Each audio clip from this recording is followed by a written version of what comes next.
Welcome back to the Real News Network. I'm Paul Jay in Washington. Now joining us to talk about Wikileaks and Iran and the whole conflict, at least the war of words so far, or war of sanctions so far, between the United States and Iran, Israel, and of course some of the European countries. The WikiLeaks release focused, most of the media at least, focused on the issue of that the Emir, or King of Saudi Arabia, was urging, apparently, the United States to attack Iran. There was several other reports. Other leaders of Arab regimes were urging the same. This was greeted with great celebration in newspapers, but particularly the Jerusalem Post in Israel, that said the WikiLeaks is a vindication for what Israel's been saying, Iran being a threat to the region, which has been part of the American and Israeli narrative for quite some time, but a little less sellable, at least up until this WikiLeaks leak. So now joining us to talk about that and the whole issue of U.S. policy towards Iran and the attitude of the media towards Iran is, first of all, coming to us from Washington. Are you in Washington, Robert? Let me make sure of this. No, I'm in Urbana, Illinois. Urbana, Illinois. Sorry about that. Is Robert Naiman. He's the Director of Just Foreign Policy. He edits the Just Foreign Policy Daily News Summary. He writes extensively on U.S. foreign policy at Huffington Post. And joining us from New York, I'm sorry. You're in New York, is that right, Hamid? Yep. Okay, joining us from New York is Hamid Dabashi. Hamid is the professor of Iranian Studies and Comparative Literature at Columbia University in New York. Thank you very much for joining us. So let me start with Hamid. So first of all, talk about the way the media dealt with WikiLeaks leaks, the message being with increasing fervor, Iran is a threat to the region. See, even the Arabs agree with it. Well, as you know, we are told that there are 250,000 plus pieces of leaks that have come through WikiLeaks and the media, and they were initially released to 5 major newspapers, including the New York Times. And New York Times has put its own spin on it. And the spin that New York Times has put on this particular leaks is the spin that New York Times has been putting on the position of Islamic Republic and U.S. and Israeli situation vis-a-vis the Islamic Republic, even before the WikiLeaks. So WikiLeaks has done nothing for New York Times to change its attitude that Arab states around the Persian Gulf have been hostile to Islamic Republic, wary of Islamic Republic, their governments, not their people, is not a new revelation. But of course, the language with which apparently the heads of these states have been talking about cutting the heads of Islamic Republic as a snake, a metaphor, this is a new revelation.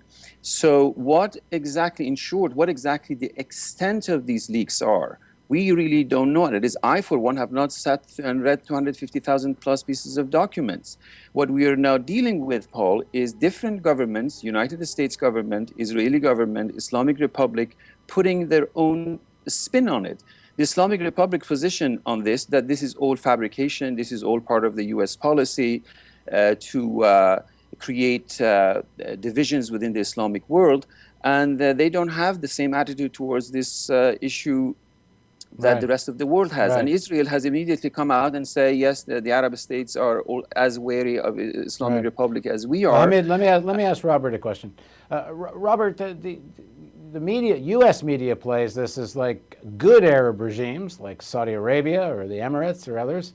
The good ones are with us against Iran. But is there also a danger that's in some of the opposition to this, that there's sort of a painting of Iran as if it's not another regional rival with real power concerns and whether you call it expansionist or not, but certainly they want to expand their influence. President Ahmadinejad has recently tried to position himself as being sort of anti-capitalist and anti-imperialist and all of this. I mean, what are we, are we dealing with sort of a benign Iran, or are we dealing with a bunch of rival elites? Well, there's no question whatsoever, as just been said. These are the overall framework we know.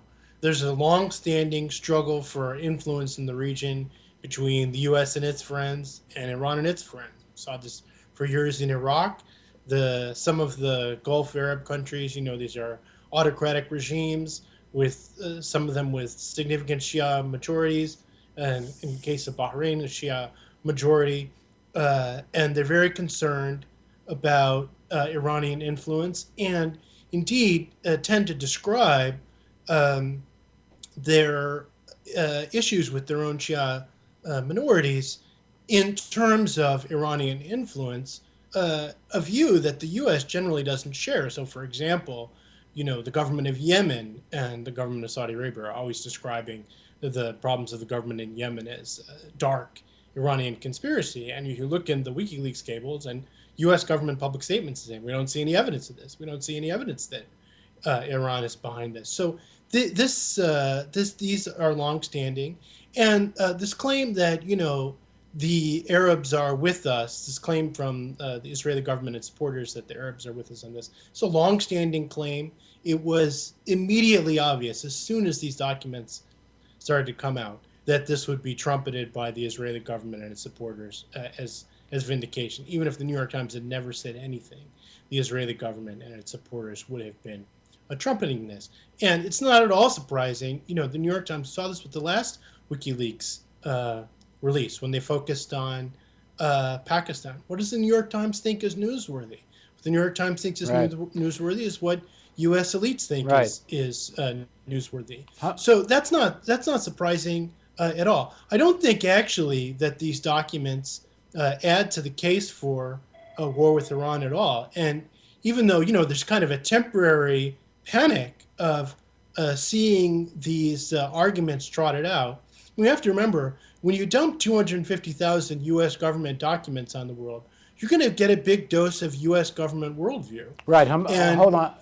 when you and Robert, I want to just jump in and ask Hamid a question. Hamid, you're the author of the book Iran, the Green Movement, and the USA.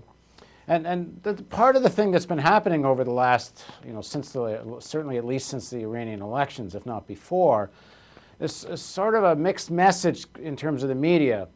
You've had Iran as a threat in terms of the nuclear program and such, and a lot of the American media was gung-ho behind the Green Movement, saying this shows how despicable this regime is. On the other hand, you've had a message from certainly some, if not most, of the Green Movement that we don't want you to be changing our regime, even if we don't like it. Talk a little about this sort of contradictory issues we're seeing in the media and about this whole question. Two things, Paul. Number one, not all U.S. media was gung-ho behind the Green Movement. The Leverett husband and wife have been regularly featured in New York Times, and they are big-time supporters of Ahmadinejad and categorically dismissed, denigrated, and ridiculed the Green Movement.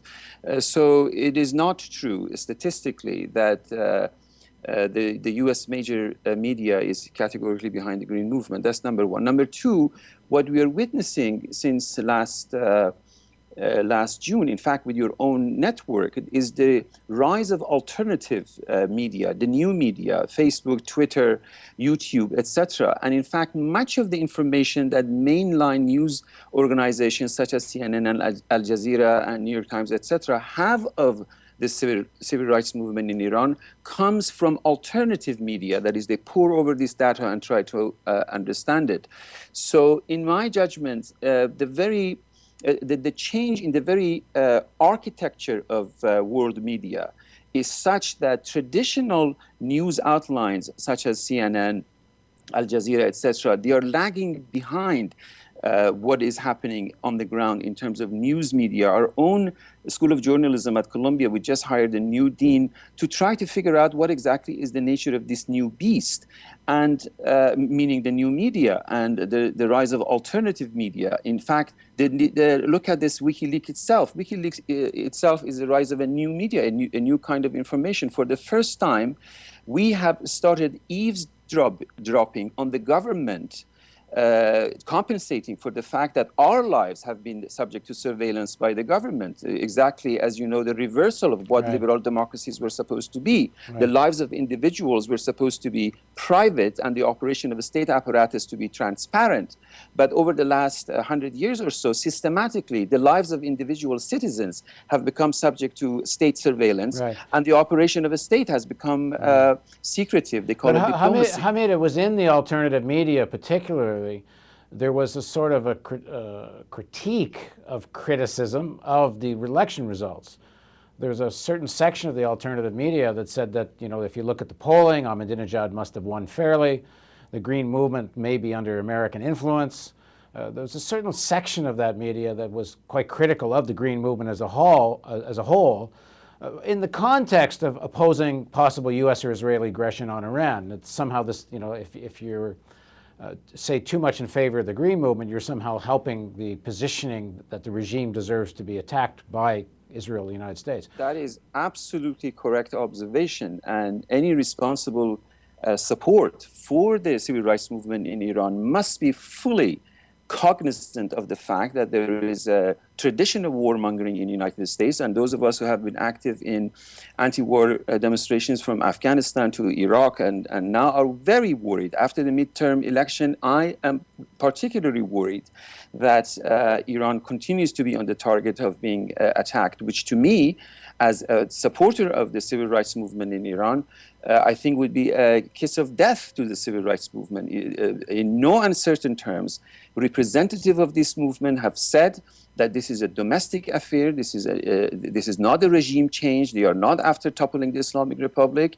And if Senator McCain brandishes a green wristband and supports the green movement, is none of the responsibilities, or some expatriate Iranians go to the US Congress and say that the leaders of the Green Movement are for sanctions are simply lying. Right. In no uncertain terms, the leaders of the Green Movement have come and said they are not for sanctions, they are not for military strikes, and they are simply for securing their civil liberties as guaranteed to them by the Article 27 of the Constitution of the Islamic Republic. Mr. Right. Mousavi, Mr. Karoubi, Mr. Khatami repeatedly have said that they are demanding and will exact their civil liberties within the Constitution of the Islamic Republic. Robert, what do you make of that some of the alternative media and policy proponents, were they unfairly critical of the Green Movement in order to sort of not merge into this anti-Iranian propaganda?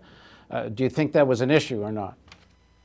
Well, there's all kind of things in the alternative media. That's what it's all about. You can write anything you want. I think the key point is that in terms of U.S. policy, there was a view that developed around the time of the elections and afterwards, and was promoted by some people who identified themselves as supporters of the Green Movement, part of the Green Movement, saying that, this changes everything with respect to the push for U.S. diplomacy with Iran. And, the U.S. can't engage Iran diplomatically because this will legitimize the regime, and the U.S. has to regard the regime as illegitimate. And that I was very critical of, and am very critical of to the extent that it still exists. I think that's died down significantly. Because at the end of the day, whatever one thinks about what happened in the elections, whatever one thinks about the government of Iran and its policies and so on and so forth, it's the government of Iran. And the issues that the United States has with Iran are government-to-government issues. If you support diplomacy, it has to be diplomacy between governments. When the U.S. has an issue with China, it has to deal with the Chinese government. When it has an issue with Saudi Arabia, it has to deal with the Saudi Arabian government. And the same for other countries in the world. Robert, they have to deal with the U.S. government even Robert. when it's Bush. And this is an absolutely key point that's absolutely 10 million times more important than anything else. The United States is on a conflict path with Iran. And there are three ways that there are three items on the menu in the restaurant for how this conflict could be resolved: diplomacy, sanctions, and war. So people have to choose. If you're for war, be for war. If you're for sanctions, be for sanctions. The only other alternative is diplomacy. It's a diplomatic resolution of the conflict. And we have to accept the fact that we live in the United States, and the political context here is nasty on these issues. Right. We just saw in the past few weeks, Secretary of State Clinton did something very positive. She gave a speech where she said that the U.S. accepts the right of Iran to enrich uranium in the context of a resolution of the issue where Iran satisfies international concerns about its nuclear program. Immediately, 5 senators sent a letter to President Obama, including Senator Lieberman and Senator Kirk, saying, this is unacceptable. Right. The United States Robert, has you to gotta make let me clear to jump in Iran here. that it Robert, cannot, under Robert, any circumstances, ever Robert, can you enrich hear me? uranium Robert doesn't seem to be able to hear and me. that's a recipe for war. Robert, can you hear me? Yeah. Yeah, you got to let me jump in. Robert, Go ahead. there was quite a few voices raised in various alternative media in the United States in the post-Iranian election period, getting into virtually polemics with leaders of the Green Movement, trying to persuade the American audience or American public opinion that the election results were legitimate in Iran. It's not entirely fair to say that what happens in Iran should just be Iranian business, because a lot of Americans, and I think you were involved in this, did take a position that the Iranian elections were fair elections. And the question I have is, how do you balance this issue of opposing U.S. Potential aggression or Israeli aggression on Iran? At the same time, to the Green Movement, certainly many people in that movement felt abandoned by sections of the American and other left, including in Latin America, for example, Hugo Chavez and others. Hamid, maybe you get in on this. I mean, how does this matter? I mean, some Americans that say to me, like, who cares what we think about the Green Movement? The real issue is just to oppose U.S. foreign policy.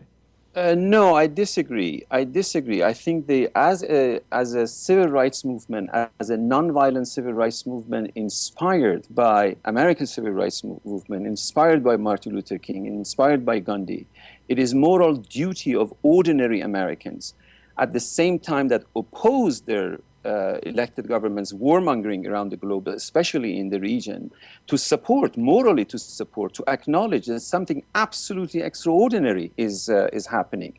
I consider myself part of the American left, and I am deeply, deeply troubled by the fact that they could not make a sentence with subordinate clauses, that opposing American aggression and Israeli aggression meant support for Ahmadinejad, and in fact, in the case of the Leverets, denigrating and dismissing and ridiculing this civil rights movement. This is irresponsible and inexcusable. One can, at the same time that has a history and must continue to oppose war and military aggression, must acknowledge that something absolutely extraordinary is happening inside Iran for civil liberties, with a movement that has almost 2 years into operation. Not a single Molotov cocktail has been thrown by participants, and subject to systematic harassment, people kidnapped off the street, jailed, tortured, even reports of rape. How could a moral political person to be indifferent to these things? And these accusations, Paul, are not brought by discredited expatriate activists. These accusations are brought by people who are integral to the Islamic Republic. Mir Hossein Mousavi was the prime minister for 8 years. Khatami was president for 8 years. Karoubi was the speaker of the House. What we are witnessing inside Iran is the implosion of the state apparatus. I don't believe, like your other guests, that we only have 3 scenarios. In fact, the United States does not have a position so far as the nuclear enrichment of uranium, etc., is concerned. When Islamic Republic is surrounded by 4 nuclear forces, Israel on one side, Pakistan on the other side, Russia on the north, and United States in the south. President Obama is not in a position to point finger at the Islamic Republic that is a signatory to NPT to begin with, and does not even have a nuclear arm.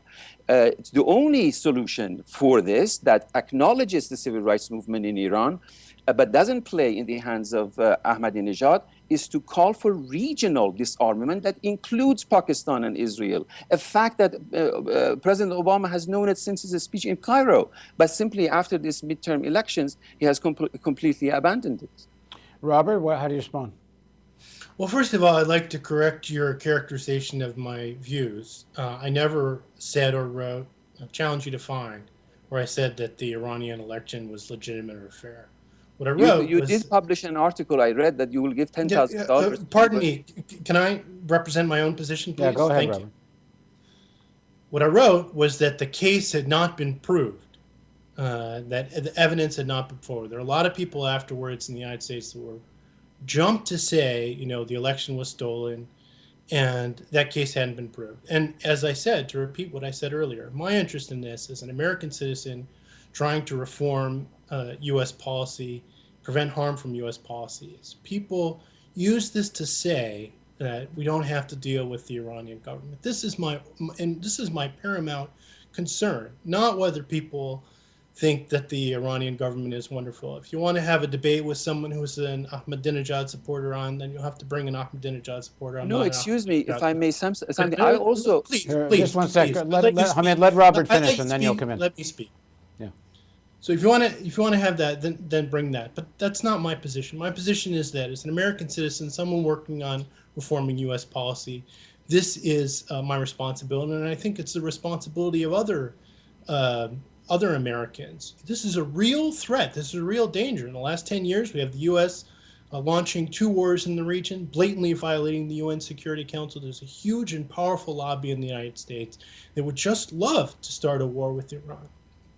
So I think this has to be our paramount concern of U.S. citizens concerned about U.S. policy. And it is absolutely essential that greater pressure be brought to bear on Washington for serious diplomacy with the Iranian government to resolve these But issues. what do you make of Hamid's point that are that you can do both, that you can support the democracy movement in Iran and also oppose any U.S. or Israeli aggressive policy towards Iran? What he's suggesting is Iranian people are asking, at least the supporters of the democracy movement there, they would like people outside to do both. How do you respond to that? I'm all for it. If people want to, quote unquote, support the democracy movement or the civil rights movement in Iran, that's great. So long as it isn't translated as some people at the time tries to translate it as, and therefore you have to oppose diplomacy and negotiations with the Iranian government. That is just not acceptable, because that is a recipe for war. That is a recipe for catastrophic war in the region. The only way that this conflict is going to be resolved without war is through diplomacy with the Iranian government. Well, I'm sure on that point, Hamid agrees with you. Listen, we're running late today. We're going to pick up this conversation. I hope both our guests will rejoin us in the next week or two. And we'll also invite you, our viewers, to get on a phone or an email and ask questions. But we're going to move on with our webathon. So thank you very much, Robert and Hamid, and we hope you'll join us again soon.